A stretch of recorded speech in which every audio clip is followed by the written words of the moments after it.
नमस्कार मित्रांनो, मुख्यमंत्री माझी बहीण लाडकी या योजनेमध्ये अत्यंत मोठे आणि महत्त्वाचे बदल हे करण्यात आलेले आहेत। या योजनेमध्ये 7 मोठे बदल केलेले आहेत।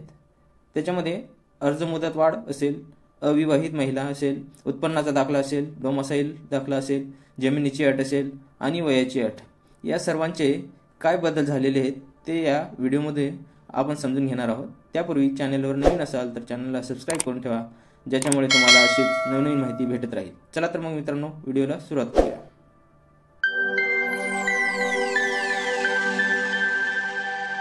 मित्रांनो, तुम्ही पाहू शकता, मुख्यमंत्री माझी लाडकी बहीण या योजनेच्या संदर्भात निवेदन करू इच्छितो। सदर योजनेत अर्ज करण्याची मुदत जी काही होती ती 1 जुलै 2024 ते 15 जुलै 2024 पर्यंत ठेवण्यात आलेली होती। आता या मर्यादेत सुधारणा करण्यात येत असून आता सदर मुदत 2 महिने ठेवण्यात येत असून ती दिनांक 31 ऑगस्ट 2024 पर्यंत लाभार्थी महिलांना अर्ज करता येणार आहे।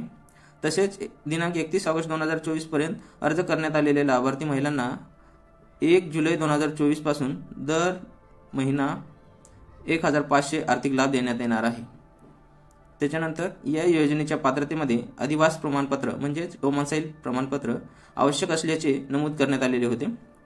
आता लाभार्थी महिलेकडे अधिवास प्रमाणपत्र म्हणजे डोमासाईल प्रमाणपत्र उपलब्ध नसेल तर त्याऐवजी 15 वर्षापूर्वीचे रेशन कार्ड, मतदान ओळखपत्र, शाळा सोडल्याचे प्रमाणपत्र,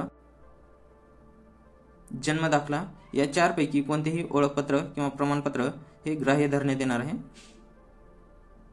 त्याच्यानंतर सदर योजनेतून जे काही शेतीची अट होती, 5 एकर शेतीची अट ही वगळण्यात आलेली आहे। त्यानंतर योजनेत लाभार्थी महिलाचा वयोगट हा 21 वर्ष ते 60 वर्ष वयोगट ऐवजी 21 ते 65 वर्ष वयोगट हे करण्यात आलेला आहे। त्याच्यानंतर परराज्यात जन्म झालेल्या महिलांनी महाराष्ट्रातील अधिवास असणाऱ्या पुरुषासोबत विवाह केला असेल तर अशा बाबतीत त्यांच्या पतीचे जन्म दाखला किंवा शाळा सोडल्याचे प्रमाणपत्र किंवा अधिवास प्रमाणपत्र म्हणजे डोमासाईल प्रमाणपत्र हे ग्राह्य धरण्यात येणार आहे आणि ते दिले तरी तुम्ही या योजनेसाठी पात्र ठरू शकाल।